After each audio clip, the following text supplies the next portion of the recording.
Hello বন্ধুরা, কেমন আছো? আমার ব্রেডের ক্লাসে পুরো ব্রেডের ডো রেডি করে রেখেছি। আমি এই ব্রেডটা বানাবো বনরুটি, ছোট ছোট বনরুটি। আমি চারটা চারটা করে আটটা বানাচ্ছি। এখন বানিয়ে লিচি কেটে ওদেরকে দিয়েছি বক্সের মধ্যে। যতক্ষণ না ডবল হয় ঢেকে রেখে দিয়েছিলাম অল্প গরম জায়গায়। এখন ডবল হয়ে গেছে। আমি এটার উপর ডিম দিয়ে গার্নিশিং করে দিচ্ছি। এখন আমি ওটিজিতে এটাকে বেক করতে দিয়েছি যতক্ষণ না রেড কালার হচ্ছে। পুরো রেড কালার হয়ে গেছে। এখন আমি নামিয়ে নিচ্ছি। নামার পরে আমি বাটার দিয়ে আবার গার্নিশিং করে দিচ্ছি। আর সাথে সাথে ঠান্ডা কাপড়, মানে ভিজে কাপড় একটা দিয়ে ঢেকে রেখেছি।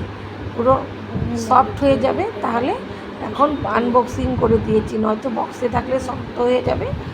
দেখেছো, দেখেই মনে হচ্ছে কত সফট হয়েছে। হাত দিয়ে তোমাদেরকে ধরে দেখেছি, দেখো কত সফট হয়েছে। আর কালারটাও রেডিশ হয়েছে। তোমরা যদি এইভাবে আমার থেকে ব্রেডের ক্লাস করতে চাও অবশ্যই আমাকে কন্ট্যাক্ট করো। আর যদি কারো ব্রেড লাগে অবশ্যই আমাকে জানিও।